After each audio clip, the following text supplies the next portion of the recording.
Hello students, मैं मनोज शर्मा जनक सिंह चौहान के साथ एमजे क्लासेस में। आज हमारा है पार्ट 3।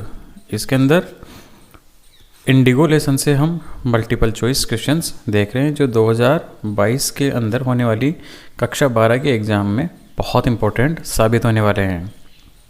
पहला क्वेश्चन है हेल्थ कंडीशंस इन चंपारण, यानी कि चंपारण के अंदर जो स्वास्थ्य संबंधी कंडीशंस थी, स्थितियाँ थी, वो कैसी थी।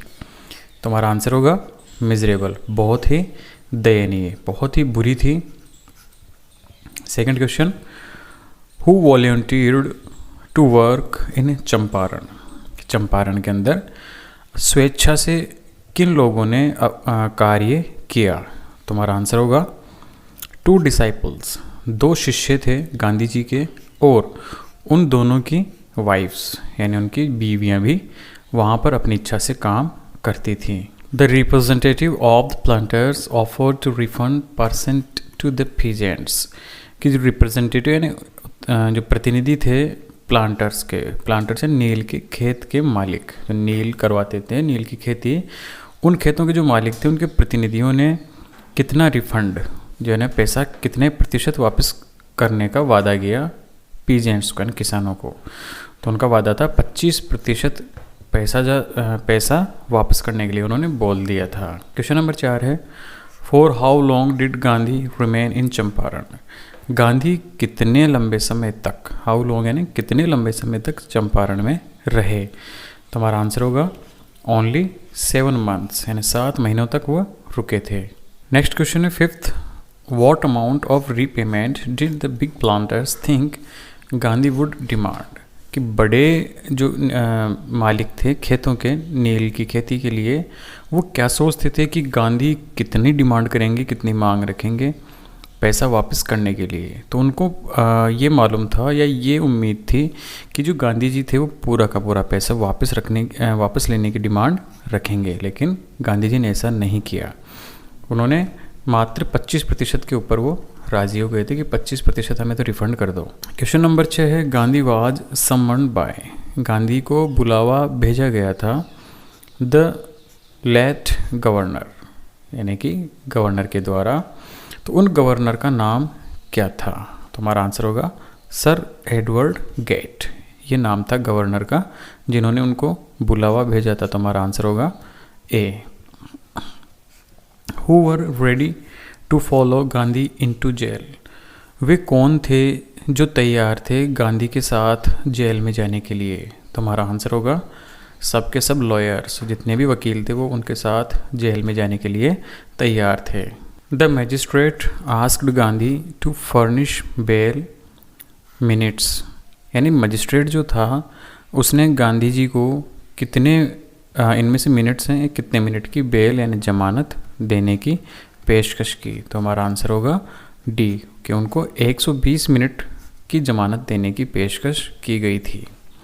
क्वेश्चन नंबर 9 है why did Gandhi start out on the back of an elephant, Gandhi ji ने क्यों प्रस्थान किया। स्टार्ट आउट एक फ्रेजल वर्ब है और इसका मतलब है प्रस्थान करना या जाना।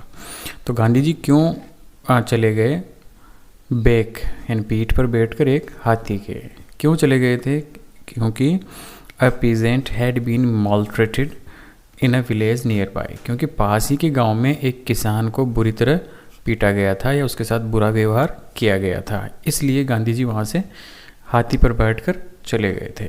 अगला प्रश्न है आफ्टर तिरहुट वेयर डिड गांधी गो, कि तिरहुट के बाद गांधी जी कहाँ पर गए थे। तुम्हारा आंसर होगा मोतिहारी, हमारा आंसर बी हो जाएगा, मोतिहारी गए थे फिर वो तिरहुट से।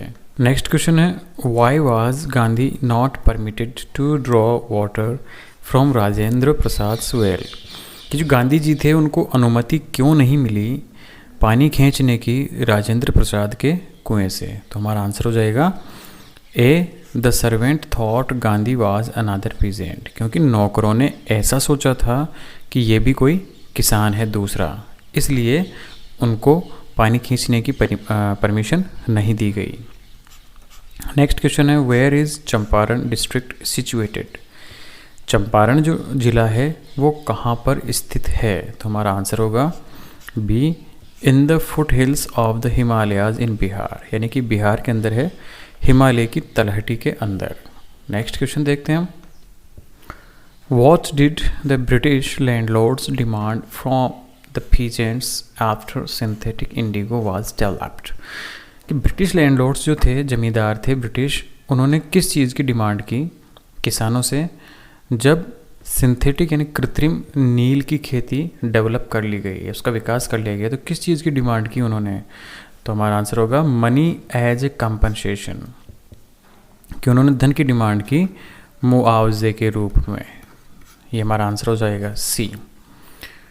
Question number 15, what were the places visited by Gandhi between his first meeting with Shukla and his arrival at Champaran?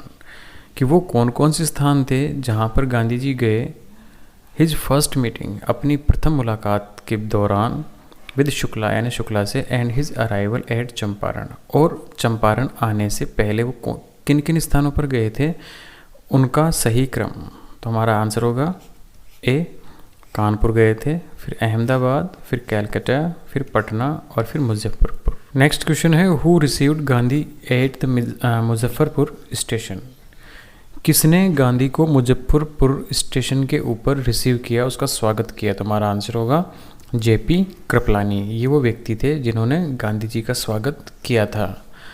Question number 17 है, Shukla led Gandhi to the house of the lawyers who later became the president of India.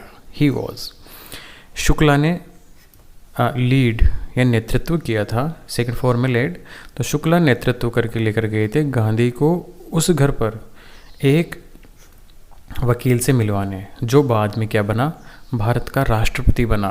तो वो कौन था? तो हमारा answer होगा राजेंद्र प्रसाद। ये हमारा आंसर हो जाएगा बी। क्वेश्चन नंबर 18 है, what was the full name of the peasant from Champaran? Champaran के उस किसान का पूरा नाम क्या था जो गांधी जी से मिला था? तो हमारा आंसर होगा राजकुमार शुक्ला। नेक्स्ट क्वेश्चन है, when did Gandhi ji go to Lucknow? Gandhi ji Lucknow कब गए थे? तो हमारा आंसर होगा डी, दिसंबर 1916, यानी 1916 के दिसंबर में गांधी जी लखनऊ गए थे। नेक्स्ट क्वेश्चन है, where did Gandhi ji stay for 2 days? Gandhi ji 2 दिन कहाँ पर रुके थे? तो हमारा आंसर होगा 8 प्रोफेसर मलकानीज हाउस, यानी मलकानी के घर पर। Question number 21, what was the condition of the peasants in Champaran? यानी चंपारण के अंदर किसानों की कंडीशन, स्थिति क्या थी? तो हमारा आंसर होगा कि उनकी स्थिति बहुत ख़राब थी, टेरर स्ट्राइकन एंड अप्रेस्ड, कि वो भय से ग्रसित रहते थे और दबे कुचले हुए थे। अप्रेस्ड यानी दबे कुचले होना। What was the attitude of the average Indian in smaller localities towards advocates of home rule? कि वो क्या राय थी, क्या दृष्टिकोण था ऑफ एवरेज इंडियन, एक साधारण भारतीय का इन स्मॉलर लोकेलिटीज़, छोटी बस्तियों के अंदर, टुवार्ड्स एडवोकेट्स, वकीलों के प्रति, of home rule, home rule यानी स्वराज्य, तो स्वराज्य के प्रति या स्वराज्य के बारे में वकीलों के प्रति क्या राय थी एक आम इंसान की? तो आम इंसान की जो राय थी वो क्या थी? वेरी फियरफुल एंड इनडिफरेंट, बहुत ही ज़्यादा डराने वाली, और इनडिफरेंट यानी घटिया। तो प्रत्येक जो इंडियन था वो सोचता कि शायद वकील लोग हैं वो स्वराज्य के बारे में ज़्यादा कुछ भी नहीं चाहते और वो स्वराज्य नहीं चाहते, ऐसी सोच उनकी बन चुकी थी। तो हमारा आंसर हो जाएगा D. Question number 23, why did Gandhi consider the Champaran episode a turning point? Gandhi ji ऐसा क्यों मानते थे, कंसिडर मानना, कि ऐसा क्यों मानते थे कि चंपारण वाला जो भाग था, जो घटनाक्रम था, वो उनकी ज़िंदगी में एक टर्निंग पॉइंट के रूप में था? तो हमारा आंसर होगा A, it's voice spread far and wide, क्योंकि इस आंदोलन की जो आवाज़ थी वो फैली थी बहुत दूर तक और बहुत ही चौड़े रूप में, बहुत बड़े फैलाव के साथ ये आवाज़ हुई थी, इसलिए इसको बहुत इम्पोर्टेंट मानते थे। Who was sir Edmund in the lesson Indigo? कि जो इंडिगो नाम का लेसन है उसके अंदर सर एडमंड कौन है? तो हमारा आंसर होगा an administrator in Indian civil services, कि भारतीय प्रशासनिक सेवाओं में एक अच्छे पद पर प्रशासक रहे थे वो। तुम्हारा आंसर हो जाएगा D. Question number 25, why did the British want to peasants to pay compensation, कि ब्रिटिश लोग जो थे वो किसानों से मुआवजा क्यों चाहते थे, कंपनसेशन मुआवजा क्यों चाहते थे वो। तो हमारा जो आंसर होगा वो होगा डी। और they gave 50% of land holding and entire Indigo harvest, क्योंकि उन्होंने किसानों को कह दिया था 15% लैंड होल्डिंग यानी 15% उनकी ज़मींदाराना हक दे दी थी और संपूर्ण नील की खेती दे दी थी, इसलिए वो चाहते थे कि उनको मुआवजा दिया जाए। नेक्स्ट क्वेश्चन है, वाई इज चंपारण फेमस, कि चंपारण जो था फेमस क्यों था। तो ये फेमस हुआ था, आंसर नंबर होगा D, for the first Satyagraha movement in 1917 यानी 1917 के सत्याग्रह के कारण ये फेमस हुआ था। क्वेश्चन नंबर है 27, why did Rajkumar Shukla come to Lucknow at annual Congress party session, Rajkumar Shukla जो था वो लखनऊ क्यों आया था कांग्रेस पार्टी के वार्षिक अधिवेशन के अंदर। हमारा आंसर हो जाएगा D, to complain against injustice of landlords system in Bihar. तो वो इसलिए आया था कि वो शिकायत करने के लिए आया था, बिहार के अंदर अन्याय हो रहा था लैंडलॉर्ड्स का, उसके प्रति कंप्लेंट करने के लिए गांधी जी के पास वो उस अधिवेशन में आया था। Question number 28, who was Rajkumar Shukla, कि राजकुमार शुक्ला कौन था। तो हमारा आंसर होगा डी, अ पुअर पीजेंट, एक गरीब किसान था वो। Why did Gandhi ji decide to go Muzaffarpur, Muzaffarpur जाने का निर्णय गांधी जी ने क्यों लिया। तो हमारा आंसर होगा A, to have detailed information of share croppers of Champaran, यानी कि चंपारण के जो बटाईदार किसान थे, शेयर क्रॉपर्स बटाईदार किसान थे, उनकी विस्तृत जानकारी लेने के लिए उन्होंने मुजफ्फरपुर जाने का निर्णय लिया। How did Gandhi ji help peasants of Champaran, यानी गांधी जी ने चंपारण के किसानों की किस प्रकार से सहायता की। तो हमारा आंसर होगा A, by fighting and securing justice for them, उनके लिए लड़कर और उनके लिए न्याय सुरक्षित करवाकर उनकी सहायता की थी। तो हमारा आंसर होगा ए। 31वां है, how much did indigo planters offer to pay, नील की खेती करने वाले जो बड़े प्लांटर्स थे उन्होंने कितना प्रतिशत वापस रिफंड करने का वादा किया।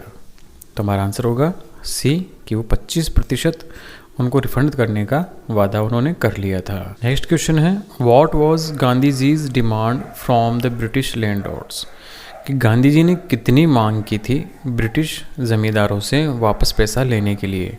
तो हमारा आंसर होगा कि उन्होंने डिमांड तो 50% की थी, लेकिन वो 25% के अंदर मान गए थे। तो हमारा आंसर हो जाएगा सी। क्वेश्चन नंबर 33 है, वाई वाज मोतिहारी ब्लैक वाद विद पीजेंट्स। तो हमारा आंसर हो जाएगा C, because their champion was in trouble, क्योंकि मोतिहारी जो था वो किसानों से काला क्यों पड़ गया था। इतने सारे किसान आए कि मोतिहारी जो जगह थी वो काली दिखाई देने लगी। तो ऐसा क्यों हुआ था, बिकॉज क्योंकि उनका जो चैम्पियन था, उनका जो नेता था यानी गांधी जी, वो किसी समस्या में ग्रस्त हो गए थे, इसलिए इतने सारे किसान आए थे और मोतिहारी काला पड़ गया था। वाई डिड एम के गांधी फाइट इन चंपारण, जो एम के गांधी थे वो क्यों लड़े थे चंपारण में। तो हमारा आंसर होगा to secure justice for the oppressed, यानी दबे शोषित वर्ग के जो लोग थे उनकी न्याय के लिए वो लड़े थे। Question number 35, Indigo is an excerpt from which book of the author, कि जो इंडिगो नाम का लेसन है वो कौन सी किताब से उद्धरण या कौन सी किताब का एक अंश है। तो हमारा आंसर होगा the life of Mahatma Gandhi, यानी the life of Mahatma Gandhi नाम की जो किताब है उसमें से एक अंश ये जो लेसन है वो लिया गया है। नेक्स्ट क्वेश्चन है, who is the author of Indigo, कि इंडिगो नाम का जो लेसन है उसके लेखक कौन है। तो हमारा आंसर होगा लुइस फिशर। नेक्स्ट क्वेश्चन है, whom did Gandhi ji send a telegram to? Gandhi ji ने एक टेलीग्राम किसको भेजा था? तो टेलीग्राम गांधी जी ने प्रोफेसर JB कृपलानी को भेजा था। तो हमारा आंसर होगा डी।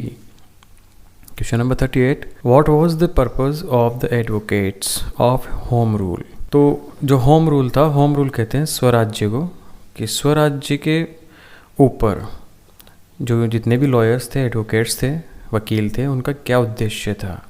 तो उनका उद्देश्य था लोगों को एनकरेज करना, उत्साहित करना। नेक्स्ट क्वेश्चन है 43वां, how did Kasturba help Gandhi ji? तो गांधी जी की किस प्रकार से सहायता करती थी कस्तूरबा गांधी? तो हमारा आंसर होगा डी, बाय टीचिंग आश्रम rules and cleanliness.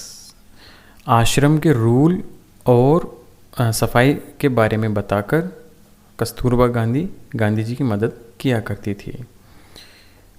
Question number 40, many from Muzaffarpur and Champaran came to see Gandhi, यानी बहुत सारे मुजफ्फरपुर और चंपारण से गांधी जी से मिलने आए। तो कौन आए? वो आए थे शेयर क्रॉपर्स, बटाईदार किसान थे बहुत सारे, वो गांधी जी से मिलने के लिए आए थे। What was the chief commercial crop of Champaran? Champaran की प्रमुख कमर्शियल व्यापारिक फसल कौन सी थी? तो ये थी इंडिगो, यानी नील की फसल ही सबसे प्रमुख व्यापारिक फसल थी। 42 नंबर है, Gandhi ji chided the lawyers for taking. Gandhi ji ने डांटा, चिडेड यानी डांटा था लॉयर्स यानी वकीलों को, किस लिए? तो हमारा आंसर होगा सो मच फी, बहुत ज़्यादा फीस लेने के लिए उनको डांट पड़ी थी। 43 है, when anybody showed skin eruptions he would receive, कि अगर कोई भी व्यक्ति स्किन से संबंधित कोई एलर्जी संबंधित समस्या से ग्रस्त होता तो वो हमेशा प्राप्त किया करता था। अब उसे क्या मिलता था?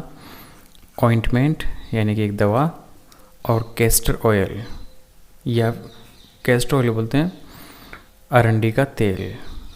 सी है बोथ, यानी कि ये भी और ये भी, तो यानी कि जो भी व्यक्ति स्किन संबंधित समस्या से ग्रस्त होता था उसको ऑइंटमेंट भी दिया जाता था और कैस्टर ऑयल भी, इसलिए हमारा आंसर होगा सी, यानी कि ए और बी दोनों ही ऑप्शन दिए जाते थे। नेक्स्ट क्वेश्चन देखते हैं हम। तो नेक्स्ट क्वेश्चन बनता है हमारा, माई मदर एट 66, यानी मेरी माताजी 66 की उम्र में। क्योंकि प्रोज सेक्शन यहीं पर ख़त्म हो जाता है, 30% कम होने के बाद यहीं तक हमारा प्रोज सेक्शन है। अब यहाँ से शुरू होता है पोइट्री सेक्शन, और पोइट्री सेक्शन में सबसे पहले जो कविता है वो है माई मदर एट 66। तो इसका पहला क्वेश्चन देखते हैं, the poem is made up of, कि जो कविता है वो एक बनी हुई है सिर्फ एक। तो हमारा आंसर होगा अ सिंगल सेंटेंस, केवल एक वाक्य के ऊपर ही ये पूरी की पूरी जो कविता है वो बनी हुई है, और वो वाक्य है कि मेरी माँ 66 साल की उम्र में किस प्रकार से दिखाई देती है। तो आंसर होगा हमारा B, the image of merry children has been brought out by the narrator in order to, कि जो एक इमेज, एक फ़ोटो, एक परिकल्पना की गई है यहाँ पर मेरी चिल्ड्रन की, यानी खुशियों से भरे हुए बच्चे। आउट बाय द नरेटर, तो ऐसा लेखक के द्वारा कहा गया है, किस संदर्भ में कहा गया है, वो बच्चे किसका प्रतीक हैं? तो वो हैं A, show energy and exuberance of young children. Exuberance यानी उल्लास, तो यहाँ पर जो बच्चे हैं खुशीपूर्वक वो एनर्जी यानी ऊर्जा और उल्लास के यहाँ पर प्रतीक हैं। तो हमारा आंसर हो जाएगा ए। क्वेश्चन नंबर 3 है, the narrator is only using her smile to, कि जो लेखक है वो सिर्फ और सिर्फ एक स्माइल देता है। तो इसका मतलब क्या है? कवर अप हर पेन, कि वो उस स्माइल, उस मुस्कुराहट के नीचे अपने दर्द को छिपाता है, कवर अप करता है ना, छुपाना। स्माइल एंड स्माइल इज, यहाँ पर मेटाफर के बारे में पूछा जा रहा है कि कौन सा अलंकार इस लाइन में प्रयुक्त हुआ है। तो यहाँ पर जो अलंकार प्रयुक्त हुआ है वो है रेपिटेशन। रेपिटेशन यानी बार बार किसी वस्तु का इस्तेमाल करना रेपिटेशन कहलाता है। तो यहाँ पर स्माइल वर्ड की बार बार आवृत्ति हुई है, इसलिए यहाँ पर जो अलंकार है वो है रेपिटेशन। पांचवा, she said to her mother, उसने अपनी माँ से कहा। क्या कहा उसने अपनी माँ से? डी आएगा, सी यू सून अम्मा, कि अम्मा हम जल्दी ही मिलेंगे, ये बात उसने अपनी मम्मी से बोली थी। Question number 6, when the narrator looked at her mother again she felt a pang of, जब नरेटर यानी जो लेखिका थी उसने अपनी मम्मी को देखा तो उसने महसूस किया, जो दर्द है वो महसूस किया। तो कौन सा दर्द महसूस हुआ उसे? हर फैमिलियर एक, उसका जाना पहचाना पुराना दर्द ही उसे महसूस हुआ। नेक्स्ट क्वेश्चन देखते हैं। The narrator again compared her mother to, यानी जो लेखक है या जो लेखिका है वो दोबारा से अपनी माँ को कंपेयर करते हैं। तो किससे कंपेयर करते हैं? वो हमारा आंसर होगा लेट विंटर्स मून। तो आंसर हो जाएगा C. Trees sprintings is a poetic device, it is, जो पेड़ है पीछे भागते हुए पेड़ थे वो एक काव्यात्मक युक्ति है। और ये है कौन सी काव्यात्मक? इट मीन्स कौन सा अलंकार है यहाँ पर? तो अलंकार यहाँ पर पर्सोनिफिकेशन, यानी मानवीकरण। अभी मानवीकरण कैसे है? क्योंकि यहाँ पर पीछे भागना, तो भागने का कार्य मानव करता है। तो मानव से संबंधित कोई भी गुण से अगर बताया जाता है किसी वस्तु को, तो वहाँ पर मानवीकरण पोएटिक डिवाइस होती है। तो यहाँ पर पीछे भागते हुए पेड़, इट मीन्स पर्सोनिफिकेशन। नवा है, she soon put that thought out of her mind and, तो अपनी जो सोच थी उसको हटाने के लिए, यानी जो दुख भरी सोच थी अपने दिमाग से हटाने के लिए उसने क्या किया? तो उसने किया looked out of the window, यानी खिड़की से उसने बाहर झांका ताकि उसे कुछ खुशनुमा नज़ारा दिखे और अपनी दुख भरी सोच को वो मिटा सके।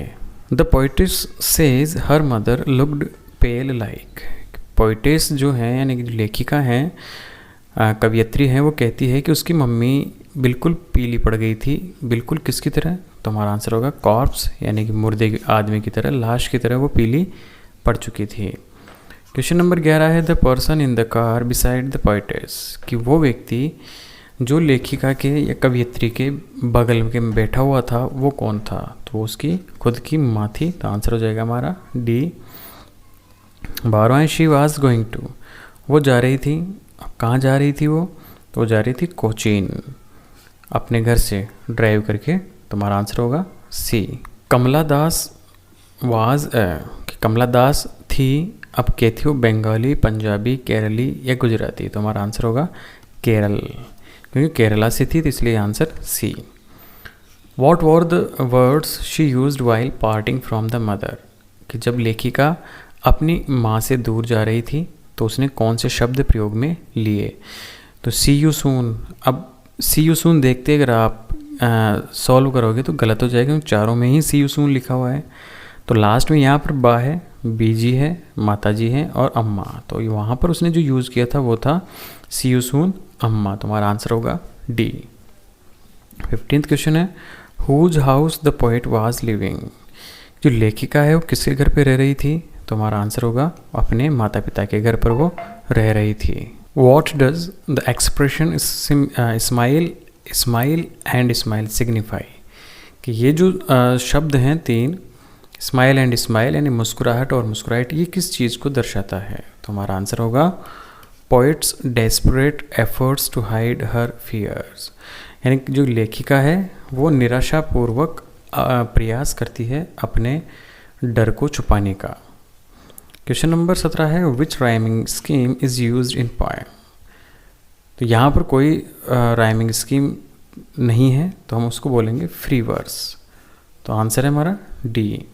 नेक्स्ट क्वेश्चन देखते हैं, what is the universality of the theme of the poem, यानी पोएम का जो सेंट्रल आइडिया है उसमें सार्वभौमिकता क्या है, या सार्वभौमिक चीज़ कौन सी बात बताई गई है? तो हमारा आंसर होगा कि डेथ इज़ ट्रुथ, कि इस संसार में सत्य है कि मौत सबको आनी है, ये सर्वथा सत्य है।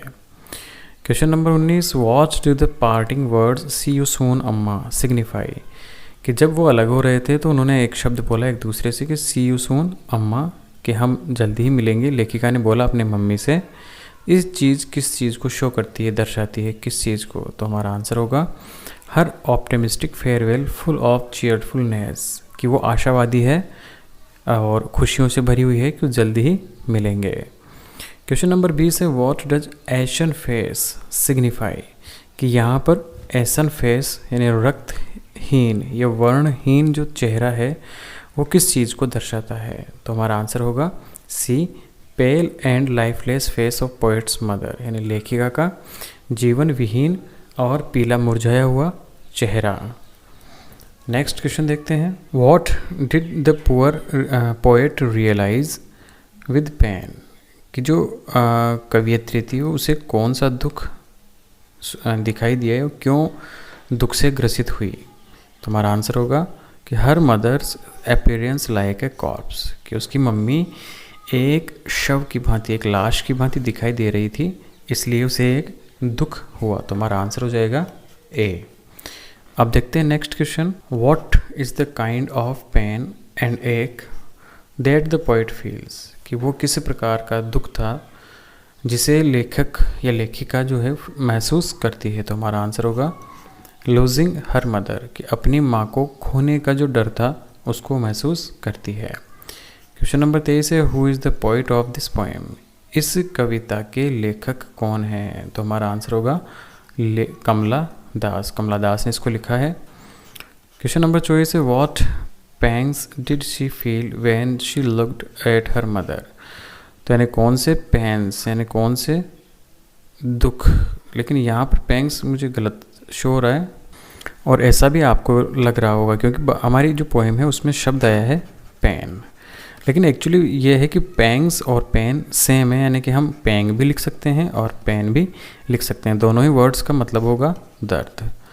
तो कौन सी दर्द है जो लेखिका ने अपनी मम्मी के लिए सहे? तो हमारा आंसर होगा पैंग्स ऑफ हार्ट एक, क्योंकि ये मन का दर्द था, हृदय का दर्द था। हेड एक सिर दर्द को बोलेंगे, स्टोमक एक पेट दर्द को बोलेंगे और नी पेन बोलेंगे घुटने को दर्द को। तो ये तीनों दर्द तो उसको थे नहीं, तो फिर कौन सा दर्द था लेखिका को? तो लेखिका को सिर्फ और सिर्फ हृदय का दर्द था, इसलिए हमारा आंसर होगा D. What was the poets childhood fear, लेखिका के बचपन का दर्द कौन सा था, कौन सा डर था उसको? तो हमारा आंसर होगा लॉसिंग हर मदर, अपनी मम्मी को खोने का डर उसे हमेशा सता रहा था। क्वेश्चन नंबर 26 है what was the expression of the poet's face while parting from her mother, कि जब उसकी माता जी से वो दूर हो रही थी तो कौन सा एक्सप्रेशन उसके चेहरे पर दिखाई दे रहा था? तो वो था स्माइलिंग, यानी मुस्कुराहट लेखिका के चेहरे पर थी। How is the imagery of young trees and merry children a contrast to the mother, कि इस कविता में कल्पना की गई है और वो कल्पना क्या है कि जवान या छोटे वृक्ष जो होते हैं और खुशियों से भरे हुए चिल्ड्रन बच्चे, ये एक इमेजरी है, यहाँ पर कल्पना की गई है। अ कंट्रास्ट, तो कंट्रास्ट मतलब अंतर या विरुद्ध, टू द मदर, ये मम्मी की उम्र के अनुसार ये विरोधाभास कैसे है? तो हमारा आंसर होगा डी, कि मदर्स हेल्थ होपलेसनेस, कि मदर जो है उसका स्वास्थ्य कैसा है? होपलेसनेस, जिसमें कोई आशा न बची हो, तो यानी आशा विहीन है उसका हेल्थ। लेकिन ट्रीज़ एंड मेरी चिल्ड्रन, लेकिन जो पेड़ पौधे और जो बच्चे हैं वो किसका प्रतीक है? यूथफुलनेस एंड होप का, यानी आशा का और जवानी का प्रतीक है। तो यहाँ पर ही विरोधाभास है क्योंकि ये प्रतीक है खुशियों के और ये प्रतीक है दुख का। तो आंसर हो जाएगा हमारा D. What does the poem revolve around, जो कविता है वो किस चीज़ के इर्द गिर्द घूमती है? तो हमारा आंसर होगा पोएट्स फियर्स, यानी जो लेखिका है उसके डर। हाँ बिल्कुल ये भी सही है। Poets love for her mother, लेखिका का अपने माँ के प्रति प्यार, बिल्कुल ये भी है। Theme of the old age, या इस जो कविता है उसकी विषय वस्तु है बूढ़ी उम्र, बिल्कुल ये भी है। और चौथा है ऑल ऑफ दीज, कि क्या ये सारे ही सही हैं? तो बिल्कुल ये सारे ही सही हैं, तो हमारा जो आंसर हो जाएगा डी। नेक्स्ट है 29वां, the face of the mother of the poet looks like ash, कि लेखिका की जो माँ है उसका जो फेस है वो दिखाई देता है किसकी भांति? पेल पीला यानी मुरझाया हुआ, फेडेड रंगहीन। तो ये दोनों ही चीज़ें हैं उसके अंदर, मुरझाया हुआ भी है और रंगहीन है। तो हमारा आंसर हो जाएगा सी, बोथ, यानी कि ये चीज़ और ये चीज़, दोनों ही चीज़ इसमें सम्मिलित है। नेक्स्ट क्वेश्चन देखते हैं हम। हाउ फार यानी कितनी दूर, was the poet standing when she सा हर मदर अगेन। जब लेखिका ने, जब कवियत्री ने अपनी माँ को देखा तो कितनी दूर पर खड़ी हुई थी? तो हमारा आंसर होगा अ फ्यू यार्ड्स, यानी कुछ ही कदम की दूरी पर थी। क्वेश्चन नंबर 31 है हर फेस लुक्ड, कि उसका जो चेहरा था वो दिखाई देता था। तो हमारा आंसर होगा कलरलेस, यानी कि उसकी माँ का चेहरा रंगहीन हो चुका था। क्वेश्चन नंबर 32 है the face of the poetess mother was, ये जो चेहरा था उस कवियत्री की माँ का वो था, किस तरह था? तो आंसर हमारा होगा B, like that of a corpse, एक लाश की भांति उसका चेहरा दिखाई देता था। Question number 33 the poetess looked out and saw, कि जो लेखिका थी, कवियत्री थी, उसने देखा बाहर की तरफ। तो क्या देखा उसने? तो हमारा जो आंसर होगा वो होगा बी, मेरी children coming out of their homes, खुशी से भरे हुए बच्चे थे, वो अपने घरों से बाहर आ रहे थे। इस चीज़ को देखा लेखिका ने। The poetess put away the thought of pain by, poetess थी, उसने अपना ध्यान हटाया, भटकाया, क्या चीज़ देखकर, क्या चीज़ सोचकर अपना ध्यान हटाया? तो हमारा आंसर होगा looking at the outside world, बाहरी जीवन या बाहरी संसार देखकर अपना ध्यान हटाया उसने दुखों की तरफ से। क्वेश्चन नंबर 35 है the narrator conducted herself then by, लेखिका ने क्या चीज़ की जब अपने आप को वो बाय बाय यानी गुड बाय करने की कोशिश की? जब वो जा रही थी तो उसने क्या किया? तो उसने किया था स्माइलिंग स्माइलिंग एंड स्माइलिंग, मुस्कुराते हुए वो वहाँ से चली गई। तो इस तरह ये 2 लेसन्स के मल्टीपल चॉइस क्वेश्चन ख़त्म हो चुके हैं। इस वीडियो में इतना ही, और अपने जो कमेंट्स हैं कमेंट बॉक्स में ज़रूर लिखें इस वीडियो के बारे में। धन्यवाद। जय हिंद, जय भारत।